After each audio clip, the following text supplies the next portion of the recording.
Please subscribe Aviral Times for latest news update and press the bell icon to get all the latest video updates. गैर मुस्लिम शरणार्थियों की नागरिकता को लेकर देश के 13 जिलों में रह रहे पाकिस्तान, बांग्लादेश और अफगानिस्तान से आए गैर मुस्लिम शरणार्थियों को भारतीय नागरिकता देने का मोदी सरकार ने फैसला लिया है। इसके लिए केंद्र सरकार ने आवेदन मंगाए हैं। गुजरात, राजस्थान, छत्तीसगढ़, हरियाणा और पंजाब के 13 जिलों में ये गैर मुस्लिम शरणार्थी रह रहे हैं, जिनका धर्म हिंदू, जैन, सिख या फिर बौद्ध है।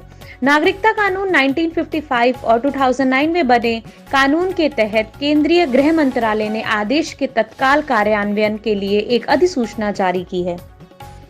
चक्रवाती तूफान यास का असर उत्तर प्रदेश में भी देखने को मिल रहा है। सीतापुर के थाना कमलापुर इलाके में कल देर रात सामने आया है, जहां तेज आंधी की वजह से शादी का पंडाल उखड़ गया और लोहे का पाइप ऊपर से गुजर रहे हाई टेंशन लाइन के संपर्क में आ गया और इससे पाइप में करंट उतर आया और उसकी चपेट में आकर 4 लोगों की झुलसकर मौत हो गई। वहीं 4 अन्य गंभीर रूप से झुलस गए।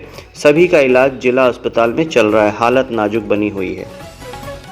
उत्तर प्रदेश के अलीगढ़ जिले में जहरीली शराब पीने से अब तक 18 लोगों की मौत हो चुकी है, जिनमें गैस बॉटलिंग प्लांट के 4 ड्राइवरों की भी मौत हुई है। वहीं 3 शराब के ठेकों को सील किया गया है। डीएम ने मामले की मजिस्ट्रियल जांच बैठा दी गई है। अलीगढ़ के वरिष्ठ पुलिस अधीक्षक कलानिधि नेथानी के अनुसार शराब के सेवन से हुए मौतों के मामलों में 3 थाना क्षेत्रों में 3 अलग अलग मुकदमे दर्ज किए गए हैं। आरोपियों की गिरफ्तारी के लिए 6 टीमें गठित की गई हैं। पुलिस ने 4 लोगों को हिरासत में लेकर पूछताछ शुरू कर दी है। अलीगढ़ में जहरीली शराब से 23 मौतों का आरोपी व 50,000 के इनामी ऋषि शर्मा का बीजेपी कनेक्शन भी उजागर हो गया है। हाल में ही वह पंचायत चुनाव में जवा के गांव पला कस्तली से निर्विरोध बीडीसी भी चुना जा चुका है। सोशल मीडिया अकाउंट में राज्य मंत्री संदीप सिंह सहित कई भाजपा नेताओं के साथ फोटो बयां कर रहे हैं कि किस तरह से राजनीतिक संरक्षण में अवैध शराब का कारोबार फल फूल रहा था। भारत में कोरोना वायरस की रफ्तार धीमी हो गई है, क्योंकि प्रतिदिन देश में आने वाले दैनिक मामलों की संख्या में पिछले कुछ दिनों से कमी देखी जा रही है, लेकिन कोरोना से मरने वालों की संख्या कम होती नहीं दिख रही है। बीते 24 घंटे में देश में कोरोना वायरस के 1,65,000 से अधिक मामले दर्ज किए गए हैं और 3,000 से अधिक लोगों की मौत हुई है।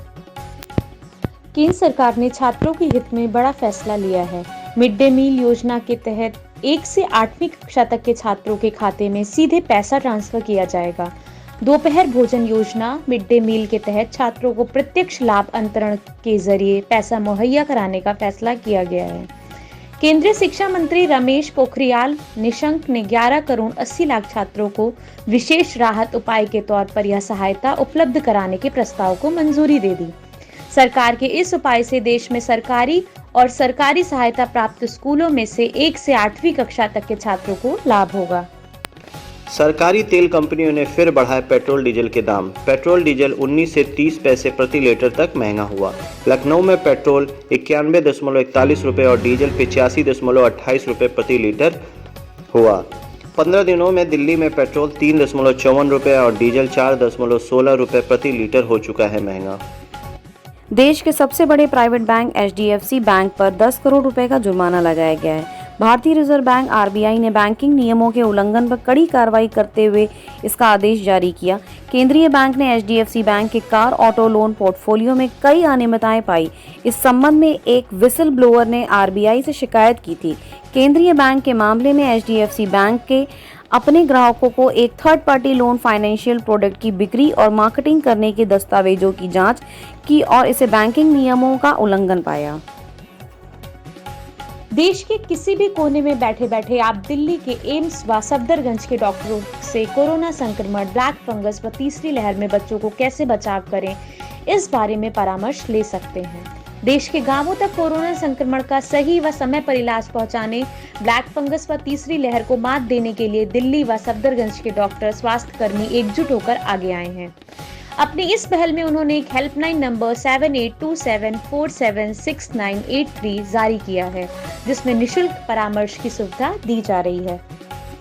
घरेलू हवाई यात्रा महंगी होने जा रही है। सरकार ने हवाई किराए की निचली सीमा में 13 से 16% वृद्धि की है। नागरिक उड्डयन मंत्रालय के जारी अधिकारी आदेश में ये कहा गया है कि हवाई यात्रा किराए में यह वृद्धि 1 जून से प्रभाव में आ जाएगी।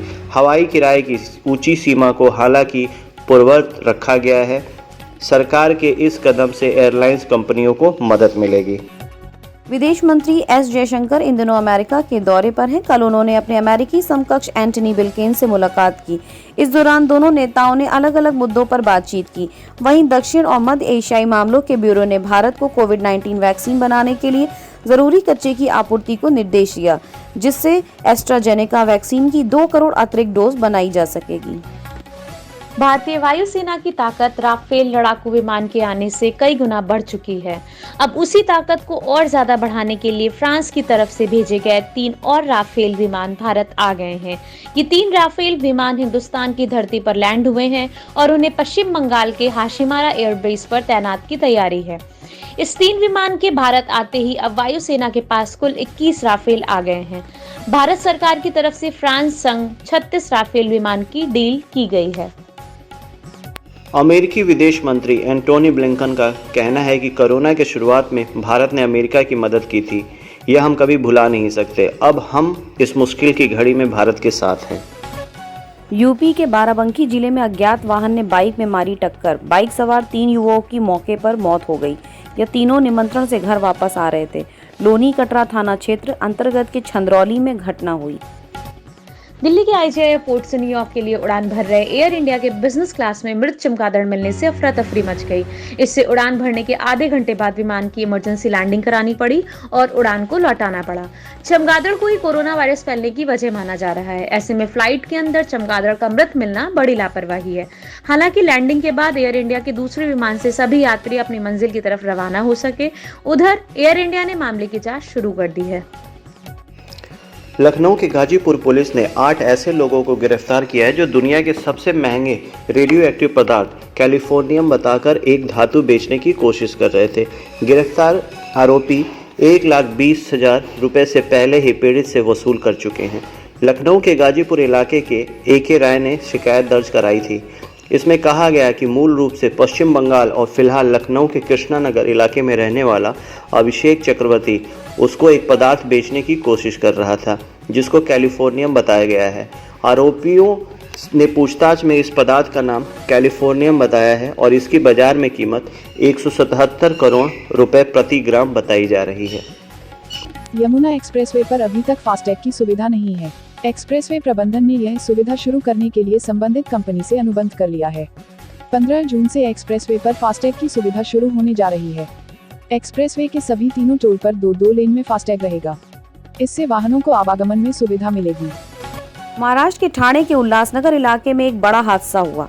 आवासीय बिल्डिंग का स्लैब गिरने से 7 लोगों की मौत हो गई। मलबे में कई लोगों के फंसे होने की खबर है। ठाणे म्युनिसिपल कॉर्पोरेशन के मुताबिक फिलहाल राहत और बचाव कार्य जारी है। Subscribe Viral Times for latest news update and press the bell icon to get all the latest video updates.